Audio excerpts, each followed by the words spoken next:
Okay, Chairman, we're live. Okay, thank you, Tom. Good morning, everybody. Welcome to our December 1st Sedgwick County Commission staff meeting. We traditionally do these on Tuesday.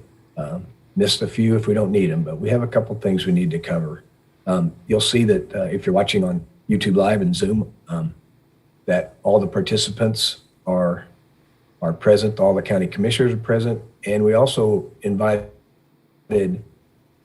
Commissioner appointee Dalton Glasscock, who's going to be serving between now and in the first part of January. He is invited, and Commissioner-elect Sarah Lopez has also been invited. They will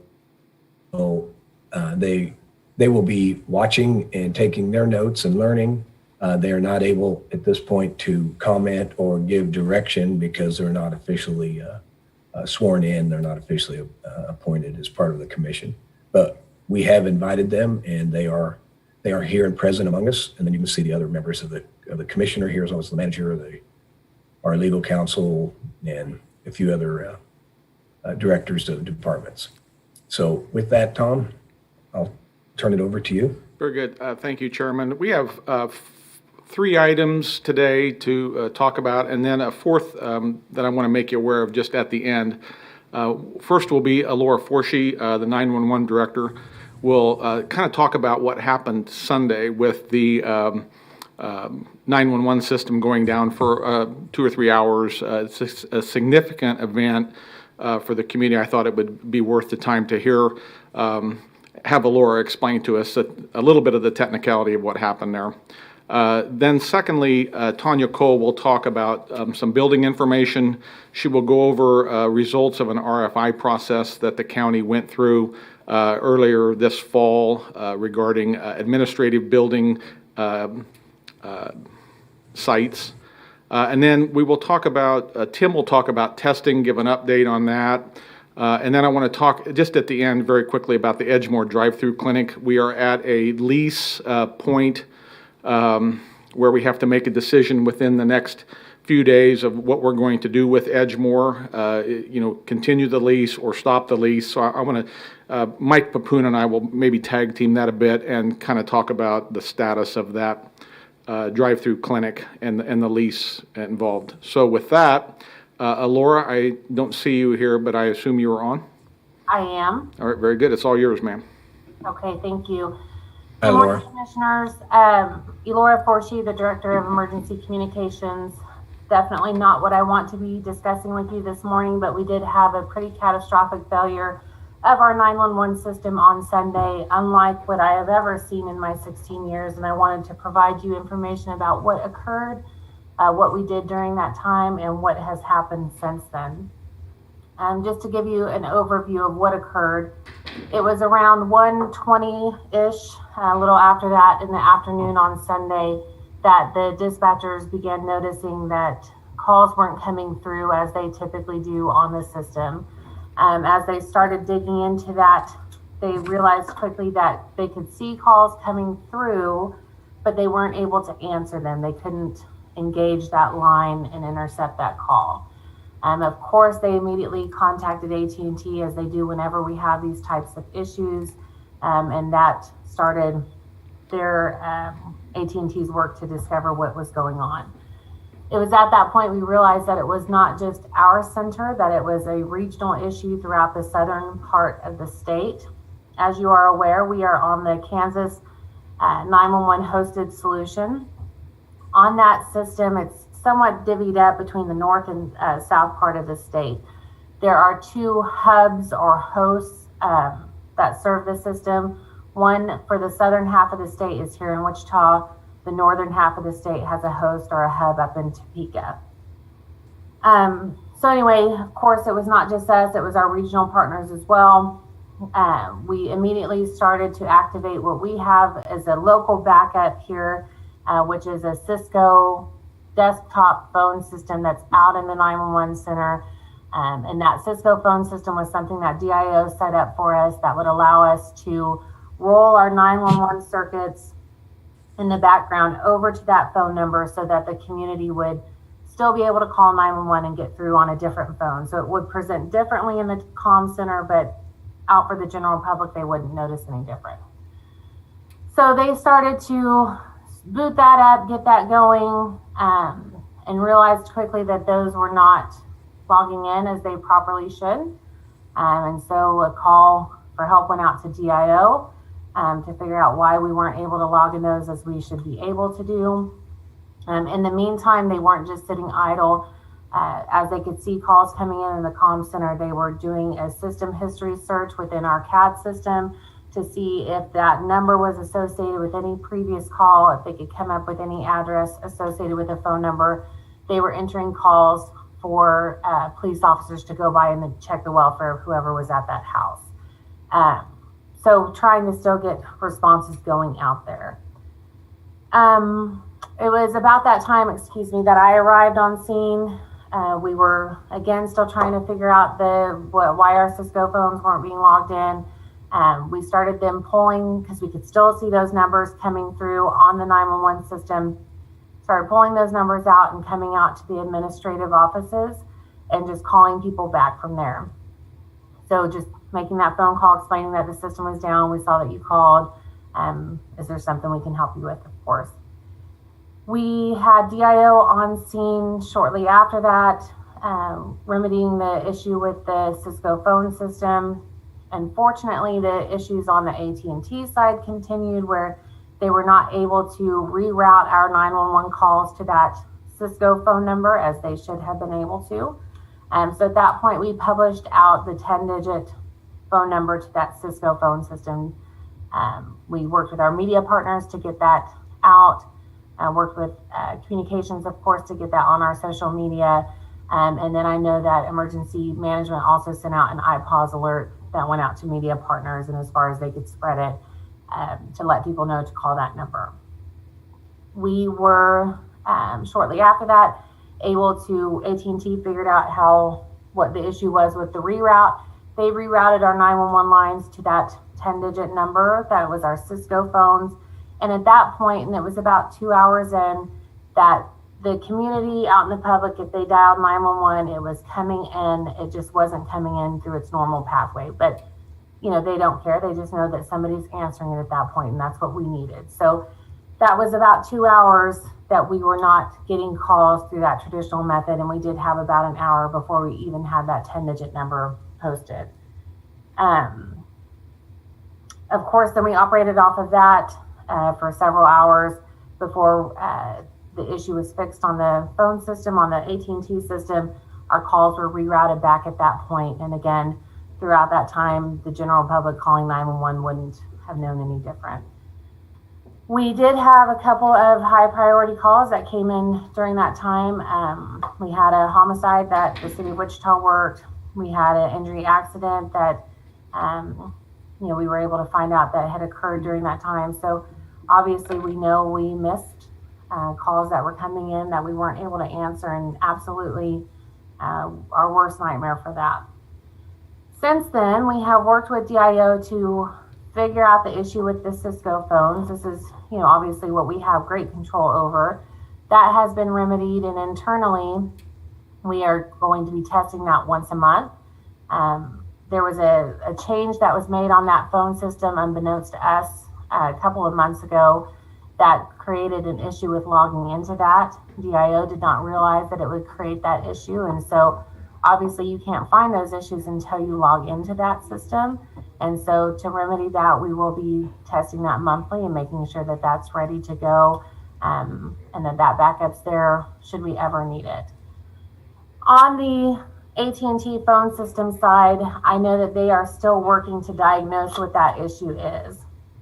There's been a lot of information out in the media about an audit that was done in 2018 that identified some issues that were not remediated. I've spoken with Scott Eckberg from the 911 Coordinating Council this morning, as well as several other council members. I'm still working to sift through what that means, but the understanding that I have is that the issue identified in that audit had to do with redundant fiber running into the PSAP or the 911 center. we do have redundant fiber running into our 911 center here in Sedgwick County. Rural agencies do not. That's something that they don't have the availability of fiber that we do here in Sedgwick County. And so that is an issue that was identified in Kansas, primarily though affecting the rural agencies. It's not something that we have an issue with here. And that issue is because fiber is expensive to run in rural communities, as we all know. That's been an issue that's come up several times for several technology uses. There is a lot of redundancy in the system. Obviously, it all failed us on Sunday, and it just, probably there was a failure at every point, it seemed like. We are geodiverse between the north and south host, unlike any other 911 center in the state. So half of our 911 circuits are up at the north host in Topeka, half of them are here. That was done intentionally to try to mitigate these issues so that if we were to lose the south host, for example, we would roll, we would just be taking those lines off of the north host without interruption. There's an A and B side that should roll in between the two. That did not occur. They were in conflict with each other. Again, we've got this redundant fiber, so that's another layer of redundancy that we have here locally. We have this Cisco phone system that we should always be able to roll over to, which, of course, we had a failure on that as well. So we have a lot of redundancy built in, but again, on Sunday, that did not help us any. So again, what we do have local control over is that Cisco phone system, and we will make sure that that is, try to ensure that that's never an issue again. As soon as AT&T is able to figure out what the issue was on Sunday, I know that they are committed to mitigating that. We'll continue our conversations with the coordinating council to ensure that that is done in a way that provides reliable service to our community. And that's kind of what I have right now as a breakdown of what occurred. I'm sure you guys have questions, and I'm happy to try to answer whatever you have.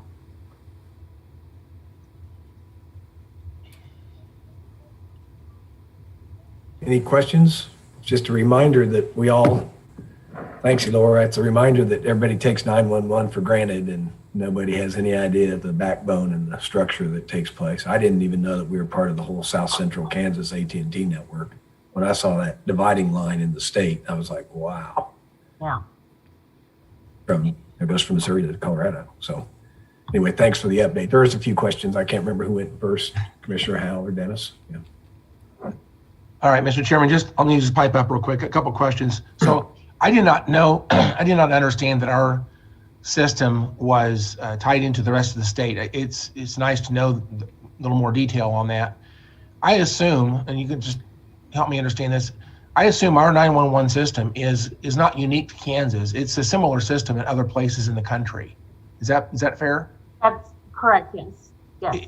Has this type of failure happened any place else that we're aware of, or is this a first in the nation type of thing? That's a question I don't know the answer to, but I can certainly get an answer to that. That was one discussion I had with the coordinating council this morning, is that I knew you guys would have questions that I wouldn't have answers to. So they are on standby to get those to me today, and I can get that over to you. Is there any type of national organization that does 911? I guess, is there like is there a national organization that does this type of technology that we can lean on and have discussions with to find out if others are having have ever had this problem, and we certainly offer it back to them, our experience and our problems and solutions as they're developed? Is there some national place? There is the National Emergency Number Association, or NENA, provides a lot of the standards that are used in this telephony, like the I3 network, EZNet, the things which I can send you what some of this means, but the technology that we are leveraging that for the next generation 911, those standards are set by NENA. But as far as one governing body or overseeing entity, no, there is not. I know that we, as a state, communicate with other states quite a bit in trying to share knowledge, and so I don't think it will be hard to get information about whether or not this has occurred elsewhere. But no, there's not one governing body per se.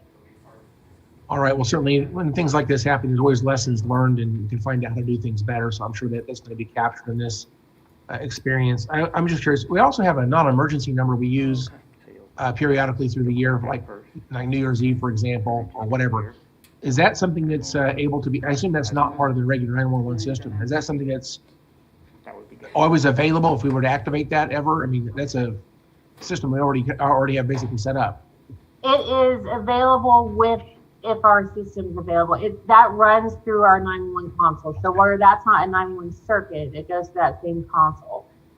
Again, that's what that Cisco number should have been, which is a 10-digit backup that's always available.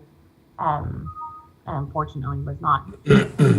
My last question and comment would be, I think it's awfully, it's hard to understand everything so quickly because this just happened. And so I hope that we would give, everyone a little bit of time to figure this out and to create the solutions and mitigations, and then maybe report back to us in a couple of months when you're ready to let us know how we solved this problem so we don't ever have this happen again. But thank you for all you're doing. I'm sorry that we had to go through this, but it certainly is good to have a better system as a result. So thank you for all you're doing. Thank you. I appreciate that. Absolutely, though, I will be sending you information as soon as I have it. I'm rather impatient and I want the answers now, and because I want to know that it's not going to happen again. But I understand we've got to give them time, and I will update you as I have more. Thank you. Commissioner Dennis had a question. Laura, thank you for the update. We appreciate it very much. If you go back in time and recall when the FCC Chairman Pai came to town, I think it was September of 2017, and kind of started this whole idea of this next generation of 911. At that briefing, we were told that something like this couldn't happen because this new NG 911 system, we could pick up someone else's, they could pick up ours, and obviously that didn't happen because there's evidently some kind of a single point failure someplace in the system. So I know you think that it's an AT&T problem, but we can't have a single point failure like this. And this was the whole idea of this NG 911 and the importance of it nationwide. So do you have any idea what kind of single point that we could have on something when we were supposed to be so redundant? You talked about some of the redundancies. I know that the statement I've heard so far is that there was a break in the redundancy between that A side and B side, which is between the two hosts, of being able to roll over to that. What that means, to me, that's gibberish until they can get into the meat of what that really means. Where did that break come from? How did that break occur? And how is that, as you said, how would that be a single point of failure? And it should absolutely not be. It is, I don't know. You're absolutely right that the part of the benefit of this system was that we should have so much redundancy built in, more than we could ever afford logically to do if we were on a standalone system. And so that was part of why we went to this hosted solution, is that it provided us that buying power for that redundancy that we would not be able to afford on our own. And so I feel the same way of, it wasn't just a promise, it was a promise backed up in technology and explanation of system design and infrastructure that has not worked. And so that's what I'm pushing for answers on, and that's what I will be providing you answers on when I have it. But absolutely, that is why we went to this system, and why I feel rather disheartened with it right now. But this isn't just a Kansas problem. It doesn't look to me like. We wouldn't have had the FCC chairman in here touting this if the rest of the nation wasn't looking at something like this. So is this something that we need to work nationally, or state of Kansas? What level do we have to go to so that we protect the whole nation if this is a common problem? So you're absolutely right. Next generation 911 technology, it's multifaceted. There's a lot of pieces to it, but it is going to be the norm throughout the nation. Just in leveraging the i3 technology, the Internet of Things, all the good technology coming in that helps us to find people more quickly, to locate them, the Z coordinates, all that stuff is part of next generation 911. So you're absolutely right. It's not just Kansas that's doing that. AT&T is the service provider for a lot of the nation's 911 centers, and so I know that they will have some answers about whether this has occurred before, how we fix this on a bigger level than Kansas. Otherwise, I mean, we're just going to have to keep pushing for answers and figuring out. I don't know. It goes back to Commissioner Howell's question: is has this happened elsewhere? Is this an issue beyond Kansas? And those are some questions that I think we need to get answered before we can figure out how to address this on a bigger scale to make sure that this doesn't happen anywhere. Very good. Well, I appreciate it. I just wanted to make the point that I don't know that this is just a local Wichita, Sedgwick County, even the southern half of the state of Kansas or all of the state of Kansas. This is a problem that we need to elevate to the level that we can get national attention on it. Thank you, Laura. I appreciate it. Yeah. Thank you. Thanks, Laura. Lacey, you have a question? Yeah. Yeah, thanks, Chairman. Laura, when I heard about the 911 service going down, there was no doubt in my mind that you were working as hard as you could to figure it out. So I just want to state that, your dedication to this service, your dedication to your people. I'm so thankful that you're in this position. Rusty, Tom, everybody who worked on this. I know that you guys were working on a Sunday to try to figure this out for our community.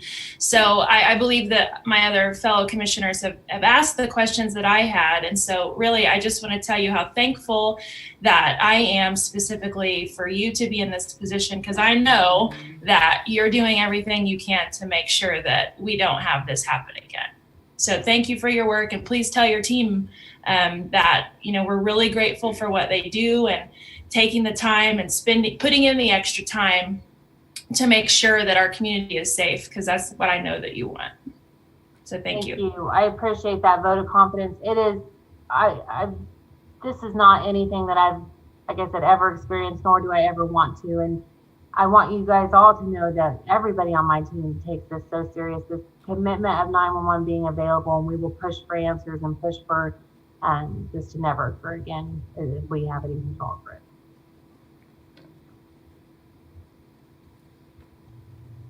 Anything else? I don't see any other questions. Laura, thanks again for the information. It's a lot to grasp, and we'll look forward for some more. Thanks for being available to the media as well during this time. I think that's very helpful. You're very reassuring with your comments, and it's helpful. Thank you. Absolutely. Thank you. Tom, next up. Chairman, we'll go to Tanya, and I think she's going to throw a PowerPoint on the screen for us to take a look at. Okay. Hello, Tanya. Good morning. Can you all see the screen there?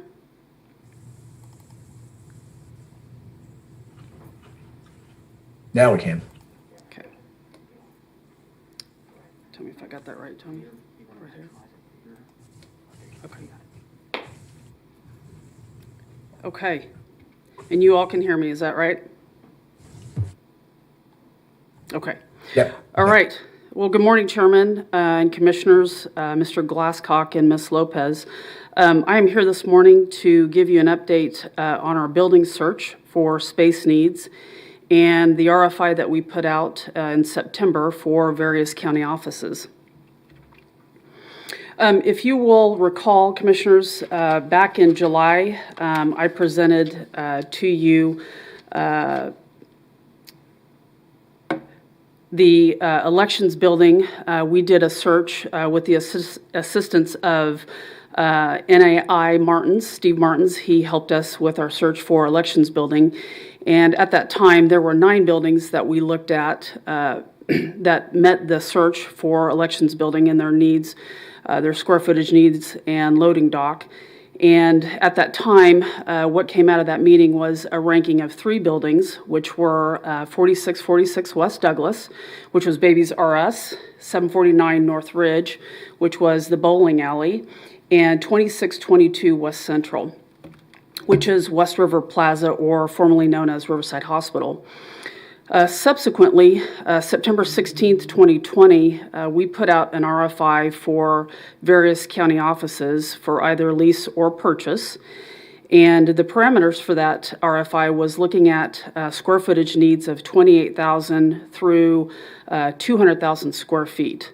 And we asked in that RFI for 20,000 of that square footage to be office-ready space. Out of that search, we received 17 RFIs. And what I'd like to do is just very briefly go through those 17 RFIs and just cover the location, square footage, and whether or not they provided if it was going to be a purchase or lease or both. So the first building we received is 150 North Main. Square footage there is 156,000. That was a purchase of $3.2 million. And with that came 640 parking spaces, but that would be in the leased garage space just to the north there. Next facility is 250 West Douglas. That's the Garvey Center. Square footage, 20,000 through 300,000.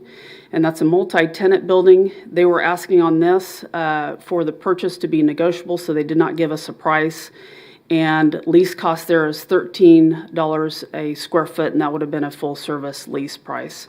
Parking there is 700 in the garage, and they had 163 parking spaces surface.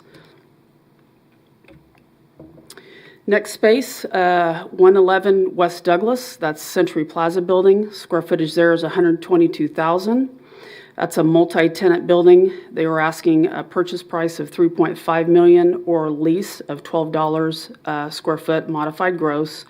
They did not have a loading dock, and they did not provide any parking there information. And the available space that they had was throughout the building. So it just depended on where we wanted to look at for space. It would be available throughout that building. Next space is 101 South Webb. That's Corporate Hills building. Square footage there is 90,000 square feet. That's a multi-tenant building. Purchase price of $5 million, or if we were interested in a lease, it was $16 full service. Parking space there is 354 spaces. Next building is 12021 East 13th Street. Square footage there was 22,000.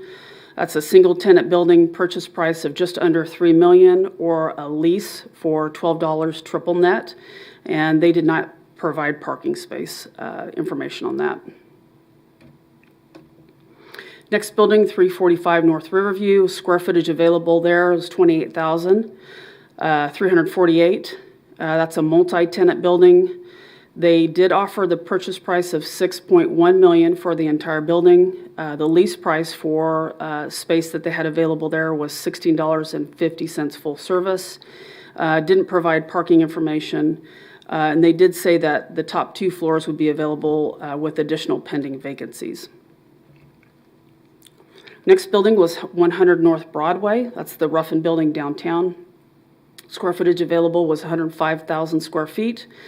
That is a multi-tenant building. They did not offer a purchase price. However, they did provide lease space of $17 full service. They do have parking available of 500 in their garage on site.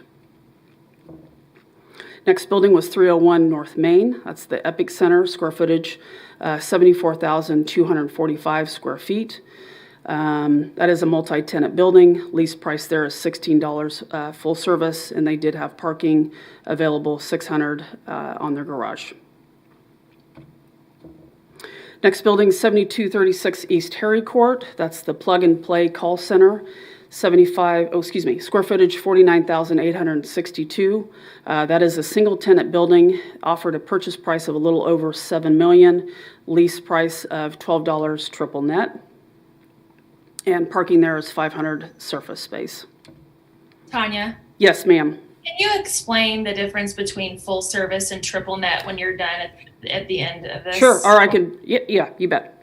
Or whenever. Okay. And then this one is double net. Yeah, Or what? so triple net means that basically you're going to pay taxes, insurance, and common area maintenance on top of that lease cost. Full service means that it includes everything, so utilities, and most times they'll include janitorial with that. So full service means that's your entire cost for that rate. Thank you. You bet. 445 North Market, that's a former church there. Square footage is 32,000. They offered a purchase price of just under $2 million, and lease price there is $10 double net on that. And I think the double net there was they were considering that we would not have to pay taxes on that, which would be incorrect, stating that there would not be taxes because we're the county, but that would be incorrect. We would still pay the taxes on that through the lease. Okay, next building is 423 East Kellogg and 105 North Emporia, square footage 27,000 square feet. That's a single tenant building. They did not offer a purchase price, but said to be determined. And they offered a lease price of $16 triple net or $28 full service. And parking there would be available at the city garage, and they would offer 108 stalls there. Next building is 1501 East Douglas. That's the McCormick Armstrong building. Square footage there is 49,000. Multi-tenant building, purchase price there to be determined. Lease cost is $16 triple net or $28 full service. And they did not provide parking information there. Okay, we're familiar with this building, 620 North Edgemore. This is the Armory building. Square footage there is 21,000. Single tenant. They said they would consider a purchase after 5 years of a 10-year lease, and lease cost is $16 triple net to $20 triple net. With this proposal, they said they would construct an additional 33,000 square feet on this building, and if you can see it here, they're showing where they would add on that additional 33,000 square feet if we would be interested on this site.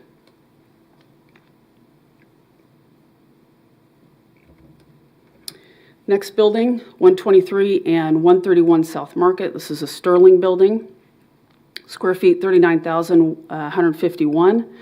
Multi-tenant building, purchase price of $1,350,000. Lease cost, $10 triple net or $13.50 full service. They did not provide information on parking at this location. 110 South Main Street. This is a high-touch building, square footage of 46,064. This is a multi-tenant building, lease cost of $10 triple net or $13.50 full service. And they did say that there is parking available in the street and the parking garage, but did not provide numbers. Okay, this is 2622 West Central, square footage of 170,313. This was offered by J.P. Wygand. However, they did not provide a purchase price or a lease price, just said to be determined, and it's currently undergoing renovations and updates. Okay, last proposal. This was provided by West River Partners, and they provided this as a Sedgwick County campus. And you'll have to excuse me because I need to go to my paper here. I can't see the screen. Okay, so for this proposal, they provided 4 buildings, 2622 West Central, 2716 West Central, 723 North McLean, and 731 North McLean.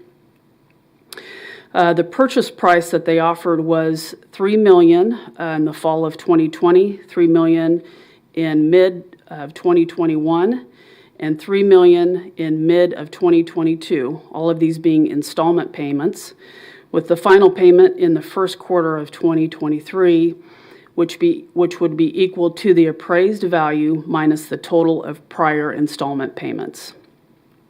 And they would do renovations to improve accessibility and functionality, including a new entrance, lobby elevators, system updates, and site improvements to this building. Parking there is 679, which includes all of the parking for all 4 buildings. And so that concludes all 17 RFIs that we received. I'm going to focus here on the 2622 West Central building. We were notified of this building back in July, mid-July, by NAI Martins, Steve Martins, with a list price of $4.1 million. And we did discuss that at the elections briefing in late July. And as we were discussing that, I did mention that there was a contract on the building. So we weren't able to really look further into that building because of that contract. However, we did stay interested in the potential for this building. In October of this year, we did brief the commissioners on the RFI, and based on those discussions and our interest in the potential for this building at 2622 West Central, the county manager used his authority to put in a backup agreement with the sellers subject to county commission authority.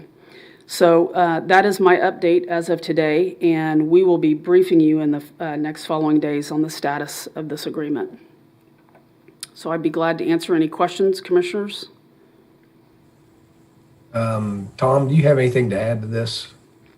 Not putting you on the spot. No, Chairman, just that when Martins made us aware of this building, it was a few days later, and then there was a contract put down on it. So we began a discussion, I think, which all the commissioners are aware of, with the owners of the company. Could never reach an agreement on how to proceed forward. So, and I think Tanya mentioned it, but I might have missed it. They have dropped the contract on that building, which now essentially activates our contract, and the committee will have to make a decision in the future of how we react to that contract. And let me defer. Mike, is there anything you want to say, Papoon?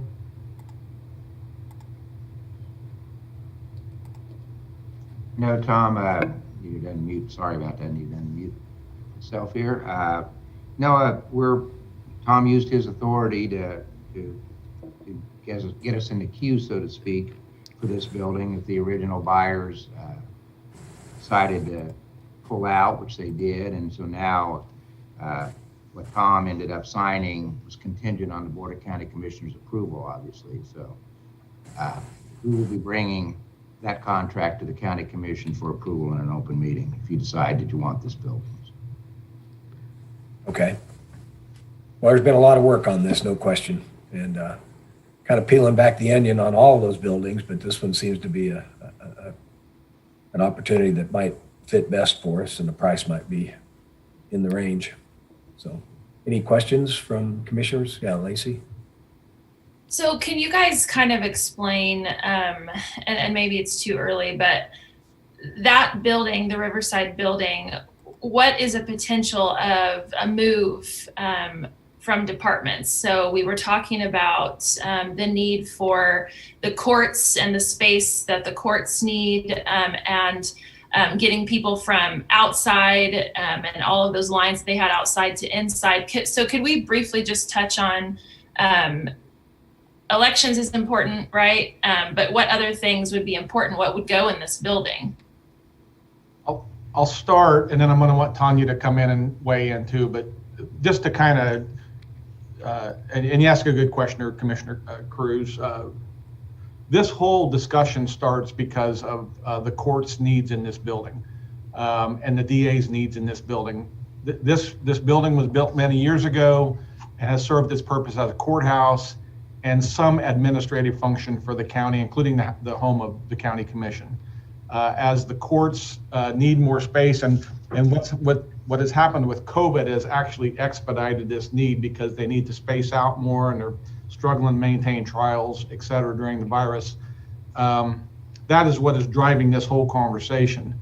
So now to answer your question, we were looking, and we've talked about a number of options, but to try to consolidate as much functionality within the county as possible. So that includes the election office. It includes some corrections functionality, some ComCare functionality, potentially health department functionality, and maybe, depending on the will of the commission itself, and the legal office, the manager's office, et cetera, moving to a site, all in the name of freeing up space in this building for courts and the DA. So I think, and then Tanya, I'm going to let you go to get into more specifics, but just globally, that was kind of the concept as we go through these discussions, was to move as much functionality as we could into a unified, efficient model, so we weren't spread all over the county running multiple facilities, to try to gain efficiency, save some money, and maybe do business a little bit better. So Tanya, you want to add to that? I'm not sure I could add much more, Tom. I think you hit the nail on the head with talking about, what we were trying to do in the courthouse is provide more space for the courts and the district attorney, so they can have one building that, functions for their needs, and, kind of extrapolate from this building the admin function. And so that to me is what we will start to look at for this particular facility, 2622 West Central, is allowing for the space in the courthouse to function as a courthouse.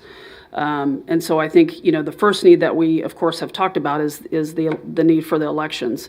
And so that will be the first thing that we look at for this building, and then start to look at, for the remainder of that space, what other departments we can look to fit in there.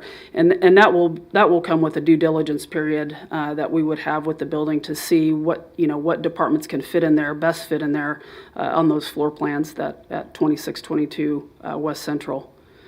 And we've done some of that legwork, in looking at the admin building, as we've done in the last 2 or 3 years. So when we're looking long term, that for me, the question is which location would fit the needs of the county for the long haul? Allow for room to spread out, or allow for room to grow if need be. And that's my main question. My other question would be specifically about the Riverside Hospital. The purchase price is one thing, but what is the total cost that you think we're going to have to pay to get the Riverside Hospital up to where we, move elections, move whoever over there? Is there an estimate yet? Tom, do you want to hit on that, or would you like to, or? Well, I don't know that we're able, I think that's the discussion we'll be having in the next few weeks. It's hard. I mean, we can put a ballpark figure on it regarding square footage, rehabilitation prices. It's a best guess. But really, I think for Tanya to answer that question, she's got to get her staff into that building. We've got to look at the potential there, and while that's going on, if the commission even determines that's the course we want to take, if we do, we would be reporting out every other week or so on that potential, Commissioner Cruz, of what it could do and firm up costs, because we all know there's going to be, to make this into a government building accessible to the community, friendly to the community, there's going to be some remodel costs on that, we understand. Now, Tanya, do you feel brave enough to go any further than that? Well, I'd just like to say, if we, as we're looking at this building and during our due diligence, what we would do is hire our on-call architect to bring in his engineers, his mechanical, his electrical, structural, to take a look at the building, and he will come back with a report of what he thinks needs to happen in that building to make sure that it's a good structurally operational building for us. And then we're also going to look at the floor plans to see what departments will fit in there and what type of remodel we're looking at, minimal remodel we're looking at for putting these departments in here. So we would come back with to you with what we think are estimated costs to make that building functional for our needs, minimal needs. Okay, thank you so much for your work on this. There's a lot of work that went into this, so I appreciate the time you took to put this together for us. Thank you, Commissioner. Oh, any other questions? Comments? Okay, thanks, Tanya, for all the work. I think Commissioner Dennis may have had a question. Oh, I'm sorry, I can't see all the. Go ahead and speak up, Commissioner. Thank you, Mr. Chairman. I appreciate it. And again, I do appreciate the work that's gone into this, not only just this briefing today, but we've been looking at this now for all 4 years that I've been on the commission, trying to figure out what we're going to do. We've made a couple of Band-Aid fixes to try and help alleviate the immediate pain. That's why we added on to the front of the adult correction facility, and we are undergoing some major modifications in our building right now as a result of that, so that we can fit more space for our district attorney, and also look at things for our court system. As we continue to look at this and explore it, one of the questions that I've always had, and I'll continue to have, is what's the life cycle cost of it's going to be on whatever decision that we make, because we can look at something that looks like it's very cheap, and let's go for it. But then when we find out what it's going to truly cost in the end, why it's really not something that is the best decision. So please continue to look at the life cycle costs and brief us on that as we move forward. I guess the only question I have out of that long dissertation that I just made was one of the considerations that we've been talking about for some time is what we're going to do immediately with some of the CARES money to try and free up some space on the first floor. So that's not part of what this briefing is, but we're running out of time to spend the CARES money. So I just don't know if you've got any update on what's happening with the first floor so that we can get some of the court functions down there.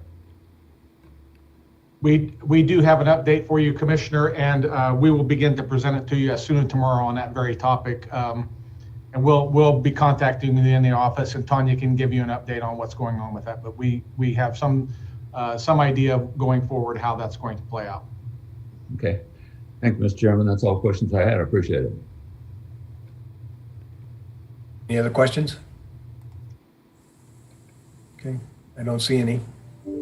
Thanks, Tanya. Thank you, Commissioners. All right. Next All right, item, Tim. Tom. Yeah, Tim's going to dazzle us now with COVID testing, the ever-evolving testing technology that's available today, and kind of give you a real-time update on what's going on with the drive-through and the mobile unit. So Tim, I'll turn it over to you. Thanks, Tom. Good morning, Commissioners and Commissioners-elect. Last week, over 4 days, the Health Department took 1,733 samples at the drive-through sampling site, at the mobile outreach events, and through the disease containment unit, including 203 samples on the Saturday after the Thanksgiving holiday. So the Health Department recognized that they needed because they weren't going to be available to test on that Thursday and Friday, they opened up on Saturday. So I'd like to really extend my thanks to the staff that came in and worked on that Saturday. Now, the week prior, 5-day work week, the Health Department collected 2,484 samples, and that's by far the highest number collected yet by the Health Department. Again, remember, we collect probably somewhere between 20 and 30%, 18 to 30% of those samples in any given week. So that means the community is now testing about 8,000, 9,000 people a week, which is really pretty significant.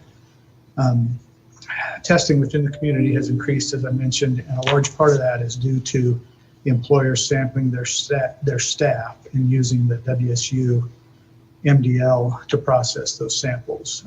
That employer-based sampling is a great complement to the work that the disease containment sampling that's being done by so many healthcare providers, including the Health Department, private clinics, chain pharmacies, and safety net clinics. So there's two different types of sampling that's going on. Both of it's important, and it's been a great benefit to have WSU open their lab and make that simpler sampling available to employers. The Health Department has switched to the WSU MDL for their mobile outreach sampling events, and we're using the saliva sampling method in that setting now. That process has increased the time on the front end for the collection process, but it likely will shorten the turnaround time to the results on the back end. And the Health Department has now received a test file format from WSU that's going to allow for electronic transfer of data from the drive-through sampling site to the MDL, and that will be tested this week, and if all goes well, any issues related to throughput at the drive-through sampling site should be resolved for either NP sampling or saliva sampling at the drive-through sampling site. Once we get that electronic transfer solved, we can use either testing method at the drive-through sampling site. Some folks that we sample need to have an NP sample based on their employer's preference. And some people prefer the saliva sample. And so we're going to, I think, very soon be able to offer people a choice. I know that there have been some questions about the processes used for sampling at both the drive-through and mobile sites, and I'm going to try and describe those processes in greater detail for you and for the public. Early in the pandemic, the health department responded to the demand for sampling and testing in the community by opening a drive-through sampling site based on appointments. Demands for testing change over time, but right now, those who call for an appointment are generally able to schedule that appointment for, again, a reminder that this is a specialized medical procedure, either the same day or within 24 hours. Most of those results are returned from the lab within 48 to 72 hours, and they're posted in a portal for patient retrieval. And then again, in response to demand, in June, the health department began offering mobile outreach sampling, testing 2 to 4 times a week for those without an appointment. And those results are similarly posted in a patient portal for retrieval. Health department staff contact all positive patients that we test to discuss what that means and to begin the disease investigation process. And there has been a change in that disease investigation process, and I'll touch on that a little bit later as well. Of the clients that the health department tests, negative results are called if the person does not access their results from the patient portal. So again, once we set up that patient portal, we were relying on the patients to retrieve those results in as many instances as possible. If they don't do that, we go ahead and get in contact with them and let them know the results. Because of the nature of the information shared in a call with a positive test result, health department can't just leave a message and tell someone that they've tested positive. We have to ask them to call us back so that we can tell them that verbally. We can't leave that kind of information in somebody's voicemail. So we ask people to call us back. Health department makes 3 attempts on calls, leaving messages, asking for a return call, if that's an option. Not every number that they call has a voicemail or a recording option, but they do leave messages whenever they possibly can. In 2 to 3% of the cases, there's no contact, after no contact with the patient. So we've called 3 different times, can't make connection with them, they don't call back. About 2 to 3% of those interactions, then the health department marks that call as lost to follow through, and we send a letter to let them know about that negative result. We're going to continue to try and connect with that positive result. The results remain in the portal, and there are times when someone does eventually call the health department back for their results. They may have lost their password or things like that. So we'll help walk them through that retrieval process so they can get that information from the portal. Some partner labs also have notification methods that they use to get the test result information to the patient. Both the WSU MDL and the CRL labs are examples of that. And the health department is one of a number of different locations that does sampling and testing. Each sampling and testing site has different resources available to them and different processes for handling patient information and contact. We have the portal, and then we use the telephone as our 2 primary methods of connection with folks.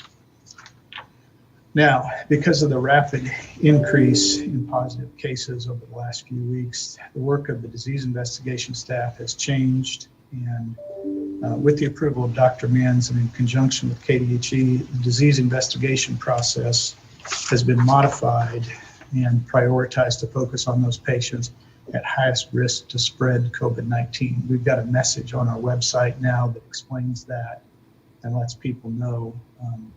But that process is similar to what Johnson County has implemented and Harvey and Butler counties have implemented as well.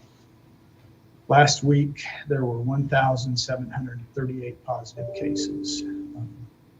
Anyone that's being sampled by the health department is instructed on how to appropriately isolate and quarantine from the time that they sample through their results, and then depending on the results, how much longer they need to either isolate or quarantine. That information is also posted on the Sedgwick County website, and it's given to individuals when they come through to sample. But with the rapid increase in positive cases, we need to partner with patients being tested to retrieve their results or to respond to calls from the health department and to follow those posted isolation and quarantine procedures. You know, I emailed you all the beginning of the week, I guess yesterday, because I was concerned about an editorial letter to the editor that ended up in the Wichita Eagle, which indicated that we weren't doing all these things. And I appreciate the health department and Tim and everyone that was involved explaining the process to me and now explaining the process to the community, that we do follow up with the folks. I guess if I've got any concern whatsoever, it's that the Eagle doesn't follow up with anyone. And they publish letters to the editor that are full of information that is not true. And that gives a distorted view of the hard work that our health department and everyone involved in it is actually doing each and every day for our community. So I certainly hope that before the Eagle publishes additional letters to the editor that are full of information that is not accurate and it gives a bad impression of what we are doing every day diligently, that they would contact the health department or someone to verify whether it's true. That's just my little editorial today. Thank you. Okay.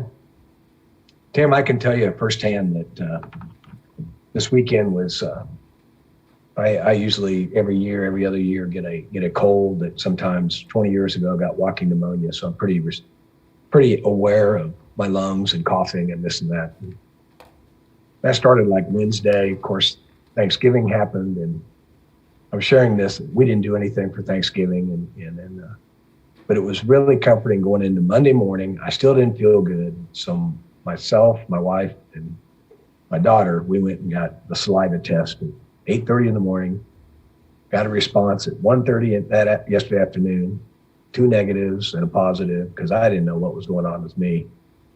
And it just, I can't imagine thinking right now that me and the other 2 would still be waiting days and more, another 24 hours, not knowing what I should or shouldn't do. And so I can't urge enough for us to go to the rapid testing results. I think Commissioner Howell's got a lot more real life experience with it. And it just, to witness it myself and see the anxiety level of wife and daughter, okay, and now I can go to whatever next step I'm supposed to do, which I don't even know for sure what I'm supposed to do. But anyway, so that's my observation. Sure. And since I want to make one more point that I missed in my notes, but you raised the issue of rapid testing, and there are questions about what's rapid testing. And I think the standard definition for rapid testing is one of those antigen tests that can get your results within 15 to 60 minutes. Yeah, I'm sorry. You're right. One of those options that has not been available to us yet, in part because there's just not resources. You know, we experienced very early on difficulty getting the sampling materials that we needed, the NP swabs and that sort of thing. We're still struggling to get access to those antigen tests. We are on the wait list for the Abbott test. That's the test that the federal government has purchased in bulk, and I think some of the large commercial pharmacies have kind of cornered that market. We're on the waiting list. We think that we may have access to some of those in January, but we've also got staff that are evaluating other rapid antigen tests to figure out how those fit into our testing model. But they're looking at both efficiency and effectiveness of the sampling and the test, and then availability and cost. So we continue to pursue that rapid testing as well. But the addition of the WSU MDL has created a situation where we can do some PCR testing and get much faster results as well. So we're happy working. I apologize for calling it rapid testing. I hear what you're saying. My son flew last weekend from here to California, and in Dallas, they had a 2-hour layover, and they required him to go over here and get a test. And in 20 minutes, he had the results before he got on a plane to go to California. So I hear what you're saying, and the use of the term rapid testing is kind of loosely out there. I didn't mean it that way, but quicker results. Absolutely, yeah. It's and testing technology is changing. I didn't mean to. Right. That we've got staff that are evaluating continually. Yeah, Commissioner Howell. Thank you, Mr. Chairman. Appreciate the chance to speak. First of all, I want to just say start off by saying I know our people doing the drive-through testing, our health department, they are healthcare heroes as well. Appreciate all their good work they're doing. They're doing the very best they can with all the technology that's available to them. So let me start with that. But having said that, we can pick apart the editorial, but anecdotally, I can tell you that I've talked to lots of people in the community that are very frustrated having to schedule a test through our drive-through lab, which is limited to around, and someone please correct me if I'm wrong, let's say 400 per day is about as good as we can do at that drive-through lab. The test there is administered by a medically trained professional. And having said that, we are somewhat limited in our ability to perform huge numbers of tests there because of the way we're doing it. Logistically, we're just limited on what we can do there. I would just say that the MDL lab is up and running. They have promised up to 4,500 tests per day with the current equipment. That's if they run 24/7. That's Monday through Friday. They can do 4,500 tests per day. They could probably even add to that weekends if they had a need for that. And they also have floor space available for additional equipment. So they could go up above 4,500 per day, but that's what they're set up for right now. And the person collecting the sample does not have to be medically trained. In fact, I have one right here. I took the class. It's a 1-hour Zoom class. I've been certified to collect a saliva sample of 1 milliliter. That's very small amounts right there, 1 milliliter of saliva. Turn that in about 4 to 5 hours from now. They say 24 hours, but my experience is 4 to 5 hours from now, they will have the results posted, available through a patient portal. And it's an incredible process. We have the capacity to do extremely large numbers. And I know I did get an email from someone saying, but the accuracy of this is not as good as the nasopharyngeal test. Let me challenge that. If we're doing nasopharyngeal testing and we're limited to 440 per day in our health department, we might have, in terms of false negatives, in other words, someone is carrying the virus and we gave them a false negative 1% of the time.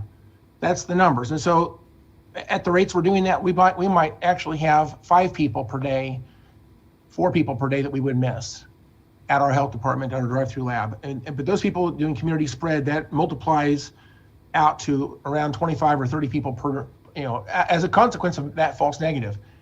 If you do that same math with the PCR testing with the saliva through the MDL, it is a much larger number.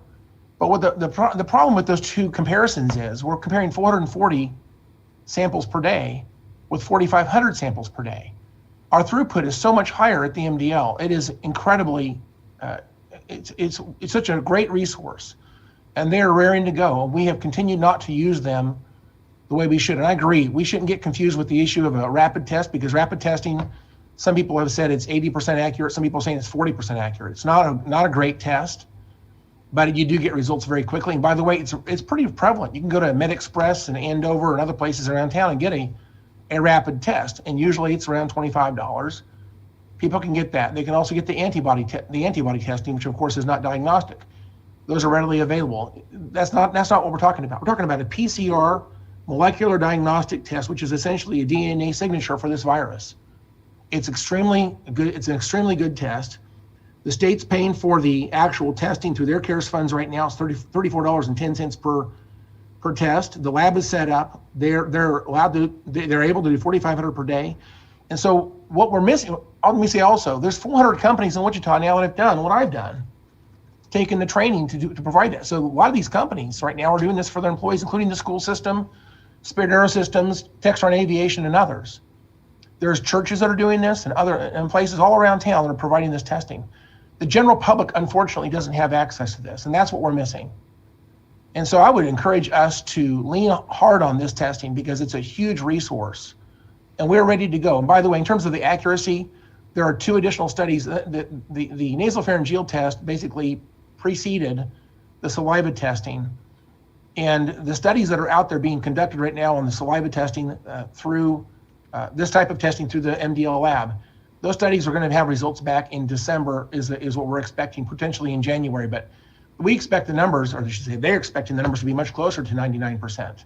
So we just don't have the data right now to back up that number yet, but I believe that number is likely to come up very soon here. So we've got incredible resources here. I would tell you, I've talked anecdotally, most people would rather provide 3 or 4 spits in this tube and then get results in 4 or 5 hours or 6 hours than having to schedule a daytime test at a drive-through with, sometimes it's very frustrating to get through there, and then the results at best, according to your own words there, are 2 to 3 days, but experience tells me that that's not usually the number. Usually it's longer than 2 or 3 days. Usually it's 4 to 5 days to get those results. And so if we can't get people in and out of that testing and get the results to them quickly, then that testing doesn't have the value that it would if they were able to get tested and get the results quickly. So, and again, accurate results quickly. We have the technology here. I think we need to morph or evolve our health department to provide, if you will, several places around the Sedgwick County community that people can get access to these saliva tests. And if we need to add more, that's a relatively easy thing to add. All it's really required is a laptop computer and a couple of 2 or 3 people to run a site to collect those specimens.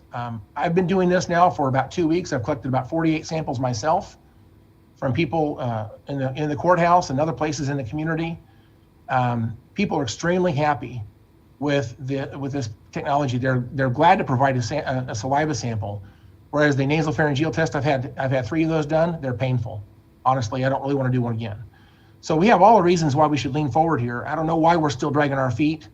And I would encourage the commissioners to engage on this new resource. Thank you very much.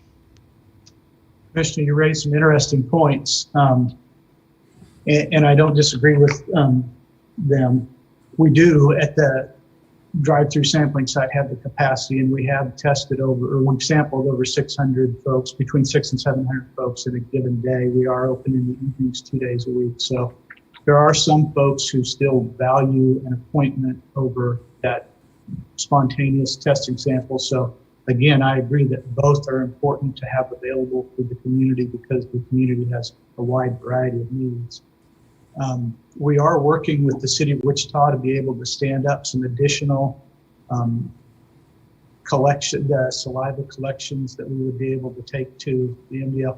What we've seen throughout the course of this pandemic, and it started in the beginning of the process, there's been a mismatch throughout between sampling resources and lab resources. Because early on, we were able to collect samples and the labs were overwhelmed. We were using national labs. Labs were overwhelmed and they weren't able to process the samples being collected. Over time, we've seen a number of different lab resources either increase on the national level or new labs being set up locally. So right now, there's an imbalance. We've got excess lab capacity over sampling because the testing process involves 2 different aspects. One is collecting the sample and the other is testing that sample in a lab. And right now, because WSU stood up that MDL, we've got probably excess lab capacity. We need to get caught up in terms of sampling. So we are working with the city of Wichita to be able to do some additional sampling, have them help with just doing the saliva sample collection. So that's a goal that we're working on as well. As I've indicated, we do have some folks that need to have an NP swab. So we believe that once we get the data upload issue resolved, folks will have the option of either taking an NP sample, or doing a saliva sample at the drive-through. So we're again working towards that as well. Because of that mismatch that I described earlier, we had done an RFI probably 3 months ago now, looking for help both with sampling and with lab capacity. We didn't get any response in terms of sampling. We had WSU indicated they were interested in setting up a lab. They said that they may be able to set up some sampling, but at this point in time, they're interested in the lab end of the process and processing those samples that are collected by you and by employers and by our mobile site. There is a time involved in the process right now. We think that we'll get that resolved through the the data upload. But it takes us about 3 hours at a mobile site to process 200 folks, and it takes us about 4.5 or 5 hours to process 200 folks with the saliva sample, with the way things are set up right now in terms of data. Because we've got to collect, when you do the sampling work, you have to collect some information up front. And I recognize that from WSU's perspective, they're interested in operating the lab. So we need to get caught up with them. We and the rest of the community needs to get caught up with their lab capacity from a sampling capacity. And so that's why we're working with the city of Wichita and trying to get that increased as well. Thank you. Thanks, Tim. Lacey Cruz has a question. Thank you, Chairman. So Tim, what I'm hearing is that, I've been on the calls with WSU. I understand they have a really great ability to run a bunch of tests, but what you're saying is we need help collecting the samples. Is that sort of the fourth grade version of this? Absolutely. Okay.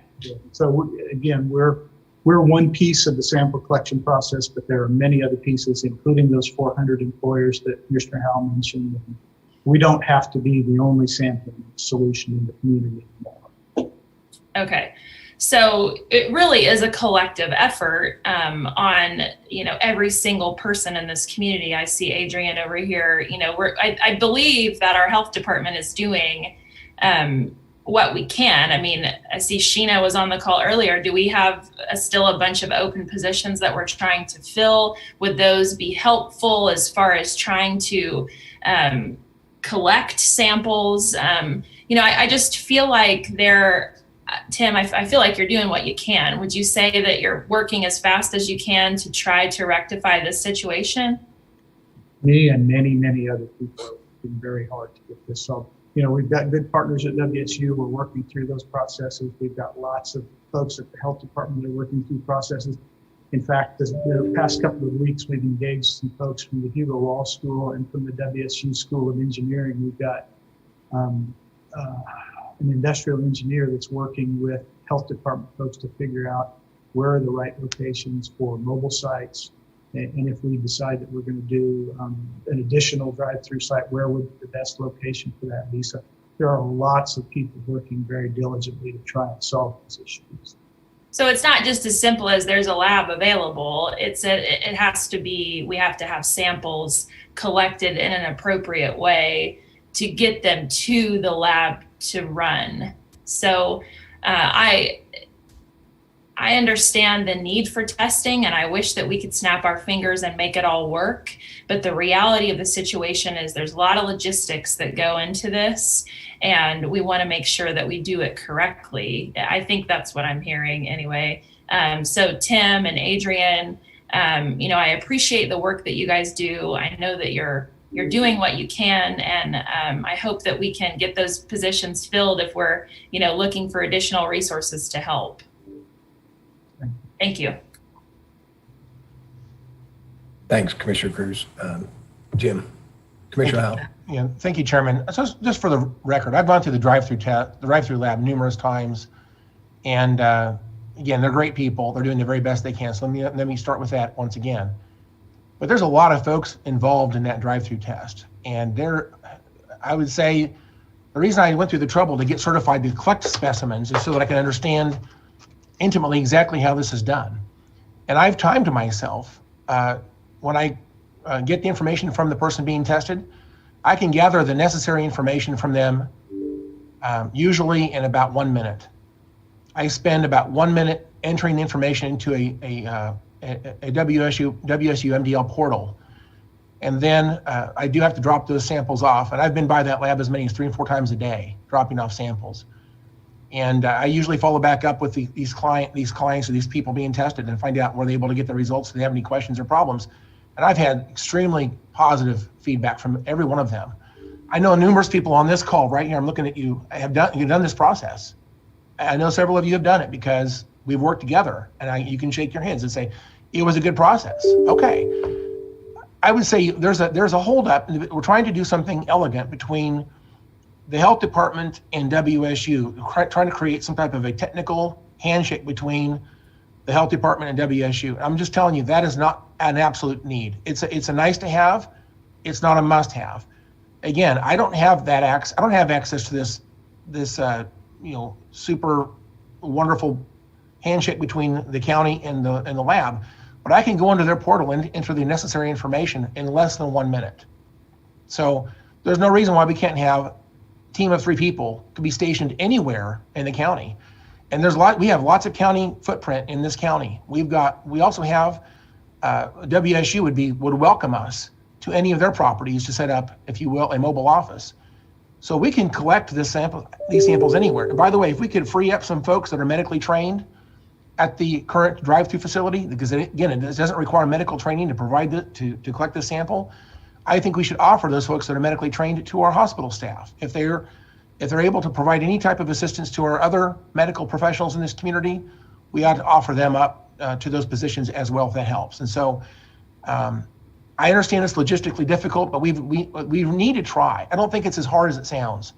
I think that we find a place to set up a mobile office, however you want to do that, 3 people working together could create a very nice testing opportunity. And by the way, I agree with you, Mr. Kaufman, that we probably need to continue a schedule option and a nasopharyngeal option and a mouth swab option, because there are people who can't be tested through a saliva sample, and some people do need to have a scheduled appointment to get through there. But if we provide, if you will, available testing to asymptomatic and symptomatic people throughout this community pretty quickly, I think we'll see the need for people to be tested will not be piling up. We'll catch up very quickly, and again, getting these people out of the community when they test positive and they're infectious is the only way we're going to get a handle on this thing. It's incredible. It's incredibly important that they ramp up our testing more than we're doing today. If we don't exercise our options with MDL, I don't know how else we're going to get there. So I know it's difficult, but that's our challenge, and we've got to find a way to do this. I don't think it's as hard as it sounds. We just need to go and start the process. Thank you. Okay. Thanks, Jim. I want to, Commissioner Dennis. Thank you, Mr. Chairman. I appreciate the comments of both Commissioner Howell and Tim on this subject. I felt strongly enough last week that I sent an email off to Tim and to Tom expressing my concerns about us looking at a new paradigm in testing, because just as Tim mentioned, we now are to the point where we've got more testing, more lab capacity than we probably got testing capacity. So we need to start looking at what we're doing right, and how that we can best use that new lab capability that we've got. So I'm not sure that if continue down the same road is what we need to do, and that's what I expressed in my email last week, and I appreciate it. Thank you. Okay. Thanks for the comments. I want to mention what Jim referenced, and Lacey, that Tim, thanks for all your efforts. Adrian, you and your staff, Sheena, supporting everywhere you can. Lindsay in finance, helping support. So this road started in March and wasn't very fun. So it was incredibly dynamic, a lot of moving pieces. We didn't even hear about saliva testing, if I recall, back in March. So I hope that we keep our eyes open and be flexible to go what the community could use best. I recall 3 weeks ago, the hospital call was worried about accelerating over the next 2 weeks. And last week it went up a little bit. And this week it pretty much stayed static. And so that's good news. But the bad news is they're worried about the next 2 weeks. So as Tom and I have talked about, we've been living in a 2-week roller coaster ever since 1st of April. So I think we've made it through the last 2 weeks in a nice way. We're hopefully getting testing well done and treatments well done, and hospitals hopefully under control, and we'll try to get through the end of the year. So with that, Tom, I'll turn it back to you. Thanks, Chairman. Commissioners, we appreciate the comments. And as Tim alluded to a couple of times, we're talking with the City of Wichita right now to stand some sites up to begin to offer more locations.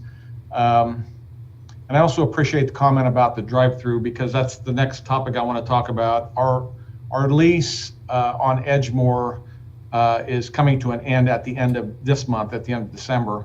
And we're at a decision point right now of whether we continue the lease or stop the lease. I don't think it's, I mean, in an ideal world, we would be able to have 10 or 15 sites around the community where citizens could gather these samples as Commissioner Howell described, and we could really begin to minimize our need for the large centralized drive-through.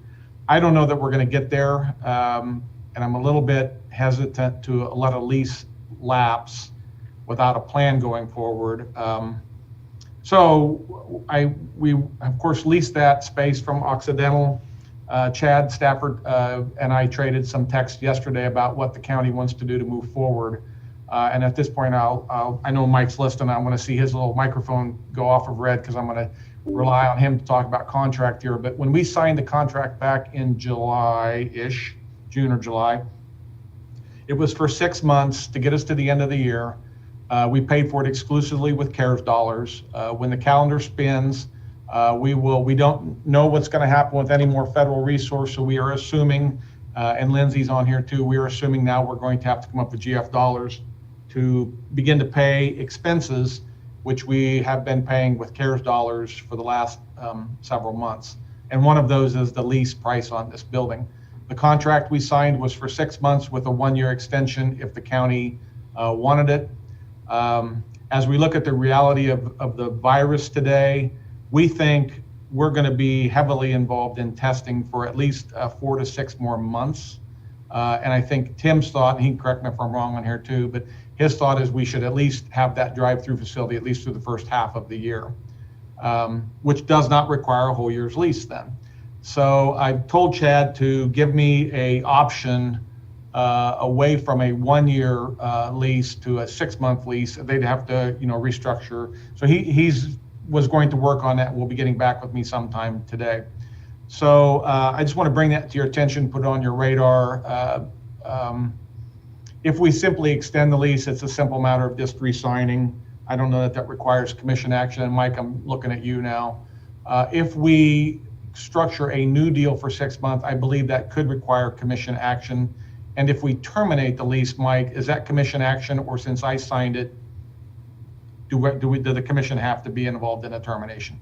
Yeah, Tom, you signed the original lease, and that lease would have you terminating it.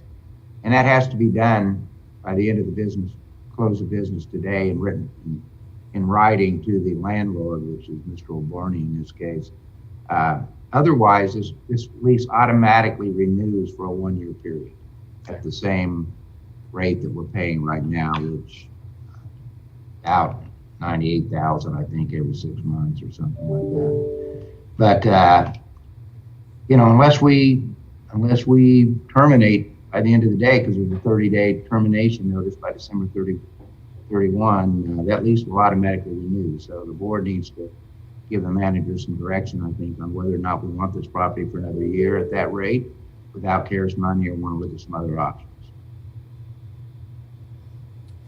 Well, Tom, maybe you can talk to each of us individually, but personally, we want to extend it 30 days. I'd take Lindsay's opinion too. If we have to now pay for this out of general budget, I think we're working towards other solutions. So if you can extend it 30 days by 5 o'clock tonight through January, it might help. Or I'm not really in favor of a year extension with all the unknowns.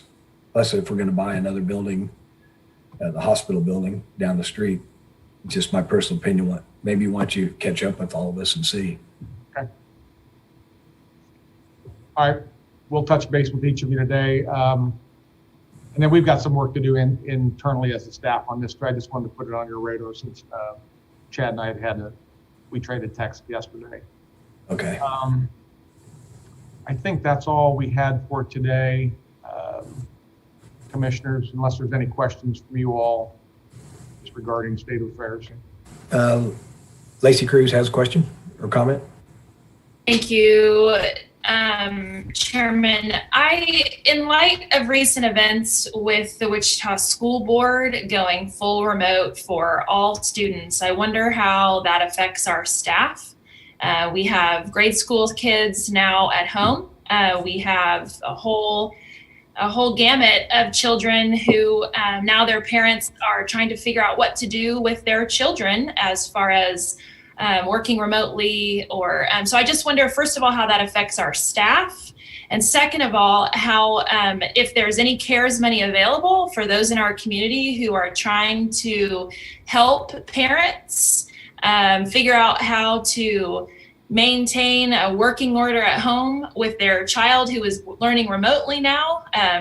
I have a child learning remotely in my basement. It is a challenge keeping them on track, and she is a sixth grader. So trying to keep a kindergartner, first grade, second grade on track, I do believe that that's probably a little more challenging. And so I wonder how we are going to address this, if we can at all. So Sheena, Tom, somebody, can we just have a discussion about this? Because this is a real challenge in our community right now. Let's answer it two ways. First of all, Sheena can talk about organizationally, Sedgwick County organization staff impact on this. I want her to talk about that. And then I want Lindsay to talk about availability of CARES money, because I think you morphed into a discussion about staff first, Sedgwick County staff, but then you globalized it to what's the community going to do. So let's answer it in two ways. Sheena, why don't you go first with county, what you're seeing with the dollars going out the door for parents who are either have COVID or are in quarantine or now have a burden of childcare, and what you're seeing. And then Lindsay, you can chime in on CARES. Okay, thank you. With the announcement yesterday, we do anticipate seeing a number go up today of requests for the FFCRA. You might recall part of that is the EFML, which is the Expanded Family Medical Leave, does allow if schools are closed. And in this case, parents are not opting for remote. They don't have a choice to do remote with their kids at home. And so we do anticipate an influx of that today. I haven't had a chance to check with my staff to see what we're doing, but that would allow parents the opportunities to stay home to help their children. It is at 2/3 the rate, so they would have a chance to supplement that with their accrual rates. So we will see a little bit more of that this afternoon. Again, we've always gone out to the departments and told them that we would like them to be flexible during this time with their staff and understand that it's going to be stretching their comfort zone and what we've done in the past. And so that there's an continued encouragement for that as well. And so we're working everything. Again, I haven't had a chance to check in with Chrissy to see what those numbers are today, but we do anticipate a very large increase on the FFCRA request. Okay, so Lindsay, thank you.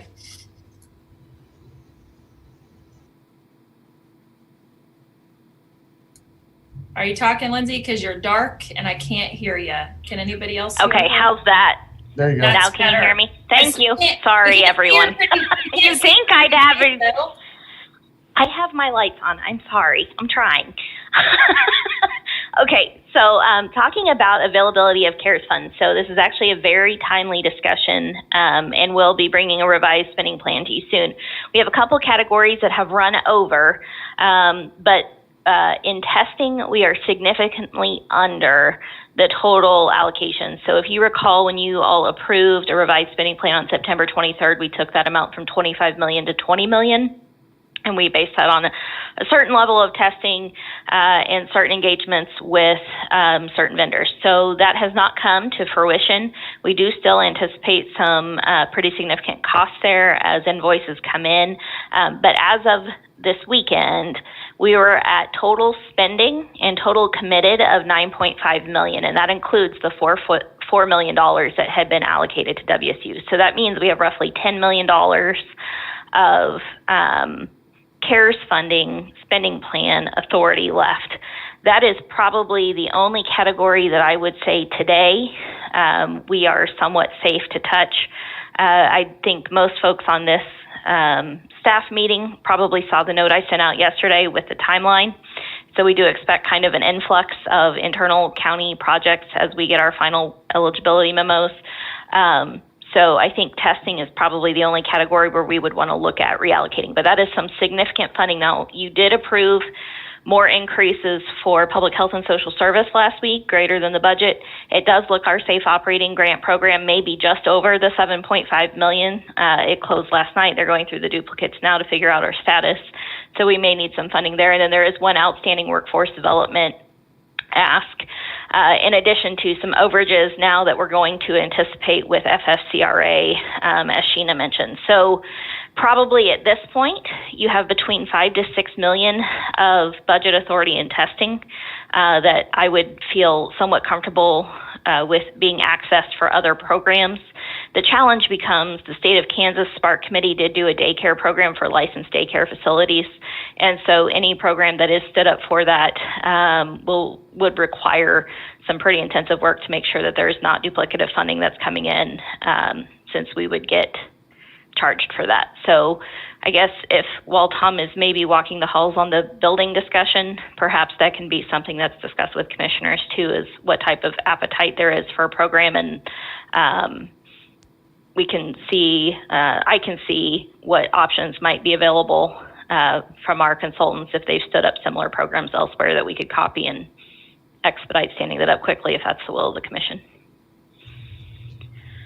Lindsay, I want to interrupt right there too. And let's talk about Spark money compared to county CARES dollars. And it has to do with testing and daycare. And I'm going to want Tim to talk about a little bit what Exploration Place is doing, and the potential of creating more of those or expanding capacity there. But on the testing perspective first, it's my understanding that as WSU is rolling out tests to, I forget what Commissioner House said, it's several hundred businesses now within the community that are rolling these testing or plan to roll these tests within their businesses.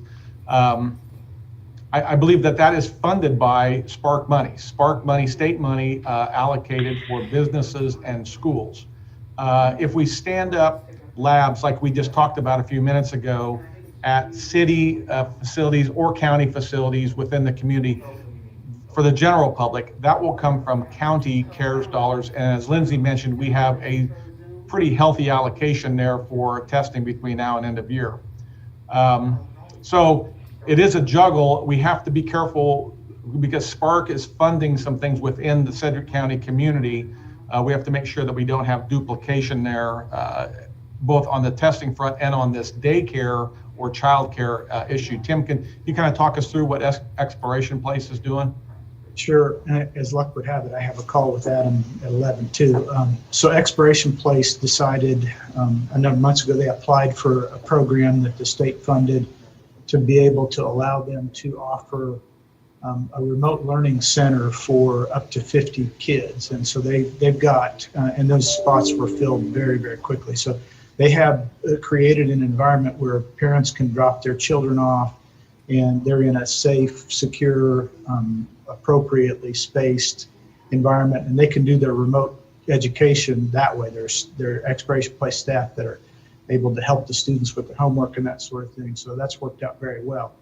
A few weeks ago, when there was some conjecture that 259 may go to remote for elementary, I talked to Adam a little bit about whether or not he would be able to increase his capacity.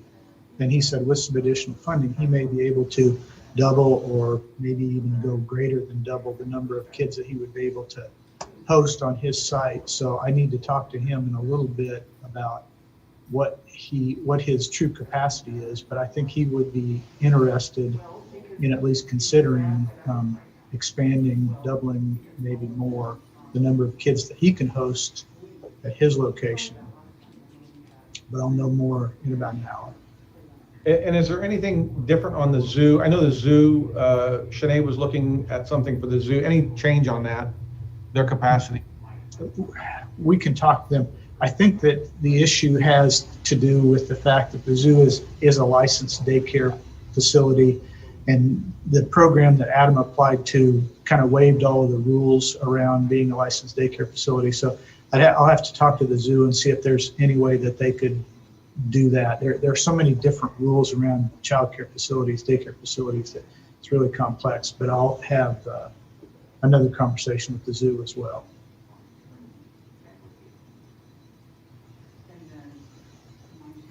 Commissioner Dennis? Thank you. Now, I appreciate the question by Commissioner Cruz. I think it's very timely. And I appreciate some of the reactive things that we're doing as a result of that. The problem is we got 13,000 kids that just went remote, and talking about 50 or 100 is just a small piece of that. So the one thing that I've talked about now for a month is we have to get kids back in school and people back at work. And the problem that we've got are the rules and regulations that we got from the CDC guidance on quarantining people for 10 to 14 days. And I hope that we can start coming to some kind of an agreement on how that we can get people back into school and back at work. The biggest problem that USD 259 is having, that now have 13,000 of our students having to go remote, is that they can't get enough teachers in the classroom in order to be able to teach those kids. So I certainly hope that my concerns are not falling on deaf ears for the last month, that we need to take a look at what we've got for CDC guidance and how that we can start using this, not rapid testing, but quick testing to get people back to work. So we need to transition from being reactive, which we are today, because we suddenly got 13,000 kids out on the street trying to figure out what to do with them, and get into a proactive mode. Thank you. Commissioner Howe? Thank you. Appreciate the comments, Commissioner Dennis. I would tell you that the school system, I know that 259 has already done this, and I'm pretty sure the other school districts around the county have also done this, but they are able to collect the saliva samples for their staff and students and athletes. They're already using this. And again, I think they're also accessing CARES funds through the state right now. Even if that money or opportunity were to change at the end of this year, which it might, I don't know for sure we know the answer to that question just yet. I would just still say though that the $34.10 for a saliva test, if we're going to test at all, that's a much more available and more useful, and more, the results are more available in terms of timeline. It's about half the cost of a nasopharyngeal test. And so I think this saliva testing is going to continue. But the great thing about this is, and by the way, the answer to the question right now is, about 400 companies, you want to call them companies, organizations, have taken the training to provide these samples. And so large companies like Textron Aviation, Spirit Aerosystems, and others, including school systems, have this available. I don't know if they're doing this with their school nurse or other administrators there at the schools, but this is part of the solution. If the teachers can get tested quickly and understand whether they're infectious or not, that really helps keep people available to perform in their professional roles as much as possible. So again, this MDL lab is here to stay. No matter what happens with CARES funds, and no matter what happens going forward, I think that the fact is it's a less expensive and more available resource, and we'll continue to use this, I think, going forward regardless. Certainly, it's going to be helping the school system create, if you will, more additional safe spaces in the school systems right now. They're already doing it. So again, thank you for the chance to speak again. Well, Commissioner Howe, I get it that you are pushing for the MDL lab. 100% get it, agree with you. But the question that I posed had nothing to do with that lab. The question that I posed was, and let me reiterate it for you, is what do we do with the kids and the parents who are now not in school? They are working remotely. We have, according to Commissioner Dennis, 13,000 kids that are now at home. So testing or no testing, we have parents trying to figure out what to do with their children. The reason why I asked this question is because I think it's going to take a community effort of people who have the availability to supervise children to keep them on track. We do have parents that are still going to have to work to provide for their family because there are no additional resources for people. I mean, the unemployment is out, the PPP MTG is done. So unless federal government comes in and helps us, how does that get us through until schools reopen again? So that's the question that I'm trying to propose. And I hope that you understand what I'm talking about, because it has nothing to do with that lab. And I want to brainstorm with this group here to figure out the problem that we have right now with kids at home working remotely without supervision. That's the question that I'm asking. Do you have any solutions for that? Yes, and the reason thank you for the question. The reason I relate this back to testing is because the challenge, of course, is the best model for education is having students in the schools and do that safely. And testing is part of that solution. Today, you're right, they've made a decision to do full remote, and that's their challenge for today. But getting these children back to the classroom will eventually, hopefully soon, depend back on more dynamic testing resources, which is what I'm talking about. So we have a problem today, I agree with you. I'm not sure that the county has a solution for that problem today. But I would just tell you that having more testing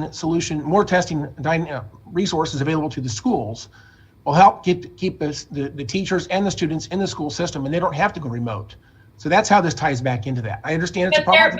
But they're remote, right? So they are today. That's correct. They're remote today. So we have a problem today that we have to solve. So Lindsay, can you help us understand or put together a package of something that would allow people in this community that have the ability, for example, the Hive.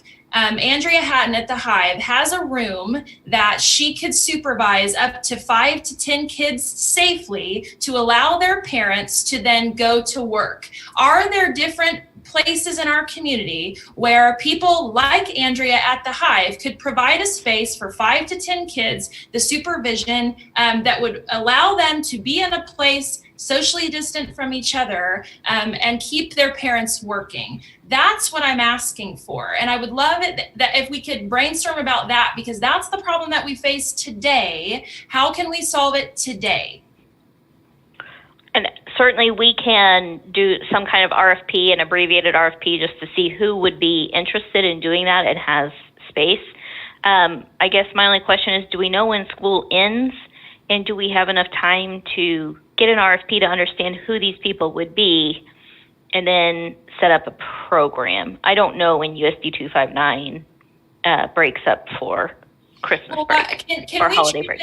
Can we treat it like a safe operating grant? What's the process? It would be no different than that sort of. So the safe operating grant, we had capped at $5,000 because that is what our consultants had advised was the amount where we could essentially do spot audits at the end because of the volume of applications we were trying to get out. The issue would become with something like this, where we get beyond that $5,000 figure, that we would need to figure out. You know, I have no idea what the cost of personnel and IT and rental and everything would be.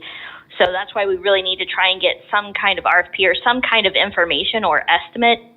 Maybe Exploration Place could help us by telling us how much they've actually spent, just to give us a ballpark figure. And then I can work with our consultants. But from what they have told us so far, we would not be able to treat it like a safe operating grant safely. Now, there's risk tolerance, and so that would be something this commission would need to decide what its risk tolerance was to do that. But really, without having any dollar figure, it's hard for me to give you an intelligent answer. I'm sorry. Well, and I don't expect you to have all the answers right now because I literally just sprung it on you. But if we could figure out a solution, given that we have the federal government who is recalling some of these funds, and I know that we have the funds probably allocated in other ways so that we don't have to give them back. But if we have the money now to help our community members now facing the challenges they have now, I would love it if we could come up with a solution to help. Well, and the other option could be a similar program to what the state has offered, and I just sent out some information that state legislative research has put together. One of the programs the state has done is basically they've provided child care assistance grants to people directly. So they get reimbursed. So that doesn't necessarily help stand up a program, So we would need some definition from the commission as to whether you're open to doing individual assistance versus doing some kind of program startup like what Exploration Place is getting. I think that's if that makes sense. Yeah, that's a great start.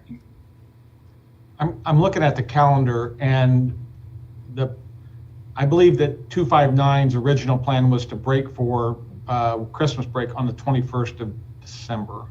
So we have this week and then 2 weeks following. And I don't know, in their ruling, did they determine when they were coming back? I didn't catch when they were going to reconvene or what the plan was.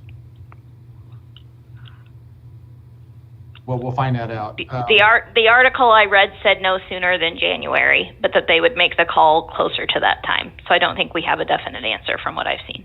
So basically, we're looking at something here for 2.5 weeks to get them to the Christmas break. And then Commissioner Dennis, I just wanted to comment on your the modified quarantine comments that you made.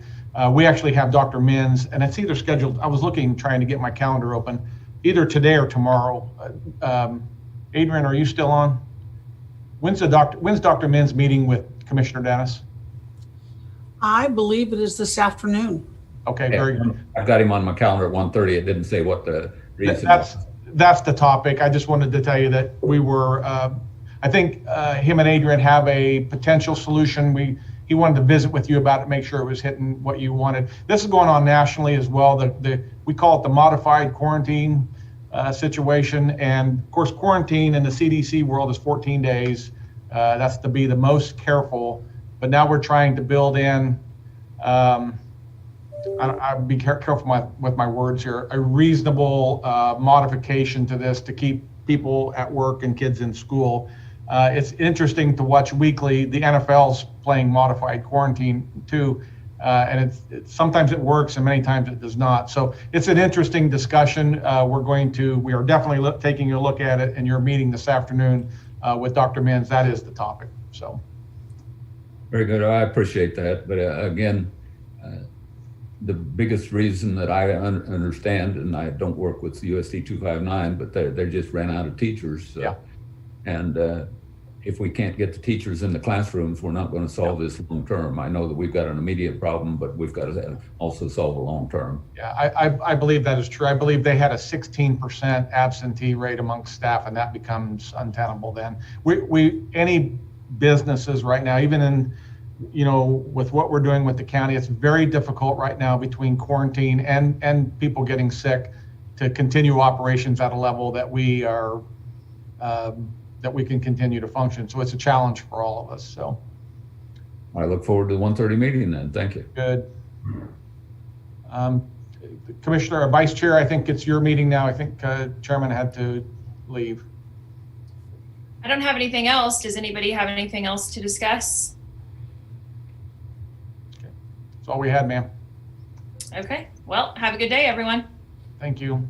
Bye.